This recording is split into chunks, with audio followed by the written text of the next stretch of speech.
So I've resisted the urge to talk about the debate for a few days, but I wanted to say a few things about it.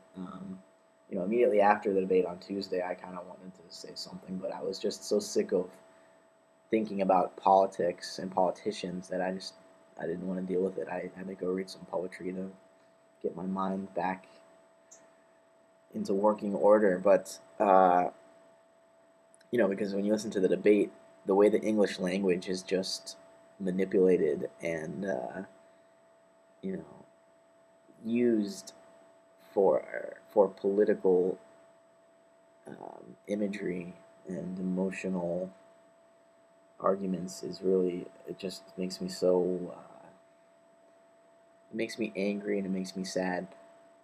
Because most of the candidates, when they're asked a question, they don't answer the question. They don't even hear the question. All they hear is that key word, oh, immigration, oh, healthcare, oh, terrorism.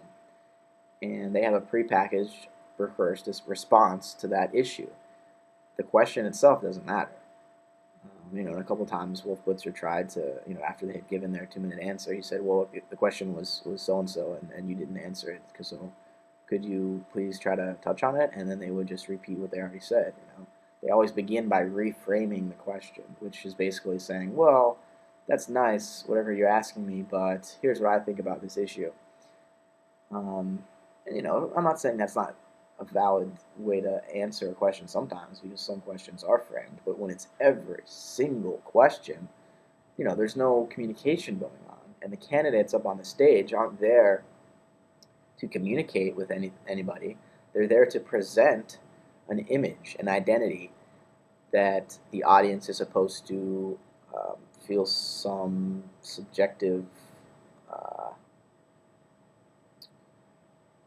affinity towards, and that's really what identity politics is all about. And it seems like Romney, McCain, and Giuliani all represent the same general attitude towards terrorism and towards running the country. They're really big into making sure everybody realizes how frightened they should be about terrorism, and that's part of their image of being tough on our enemies and making America feel like, look, I'm big and strong and I'm going to keep you safe. And that image, I think, sells. That's why Bush, I think, won in 2004, because people were afraid. And the front runners of the Republican Party are playing that same card again. But there was no real new ground covered in this debate. Nothing too exciting happened. Again, Ron Paul, I think, was the only one that made any sense and that actually responded to questions on the level of the issues and on the level of, here's what I'm going to do specifically, concretely, Whereas the other candidates were more emotion-based and attitude and image-based, trying to sell a specific, way of approaching the problem rather than a way of actually concretely dealing with the problem. What are you going to do? Like McCain and Giuliani and Romney say, look, we have to stay the course in Iraq. Okay, the course so far has led us into total turmoil and chaos. So if you're just going to do the same, that doesn't seem valid. Ron Paul is really the only anti-war candidate in the Republican Party, and I think that is really to his benefit, because it gives the Republican Party this, it's a key issue, the war, and if the war continues to go as badly as it's gone, if we continue to lose as many soldiers as we're losing on a daily basis, and if Iraqis continue to die and the government continues to be disorganized, the war is going to turn into a key issue in 2008.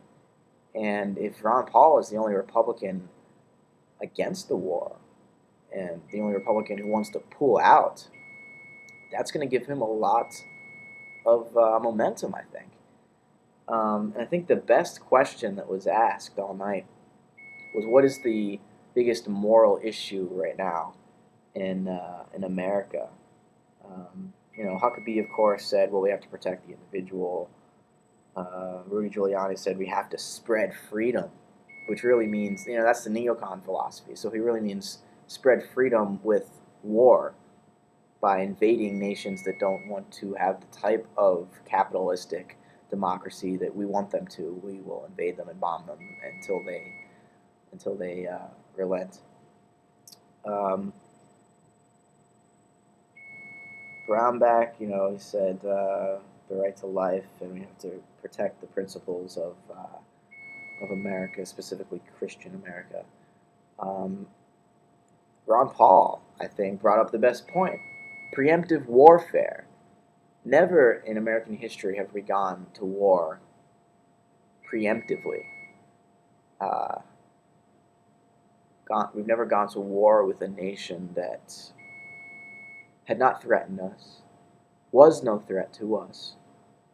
Um, and the fact that this is now justified, or seemingly justified, by Bush's actions is a very scary precedent because, if nobody like Ron Paul stands up and says, wait a minute, this is just morally wrong. We can't do this. This isn't the American way, to bully around the rest of the world, to tell them, you have to do what we want you to do because we own the world, and if you don't listen to us, we're going to bomb you.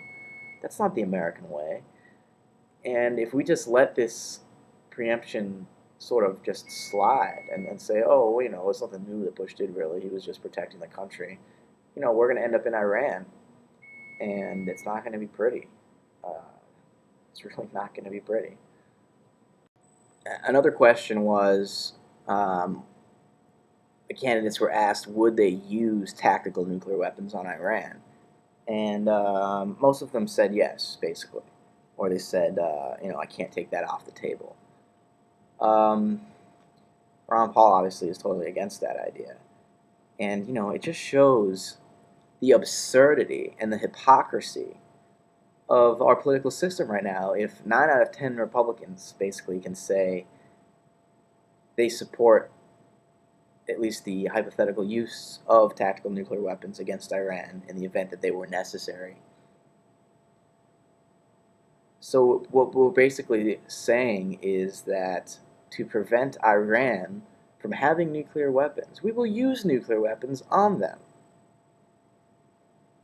Is there not a double standard here? Does anybody else see that this is totally crazy?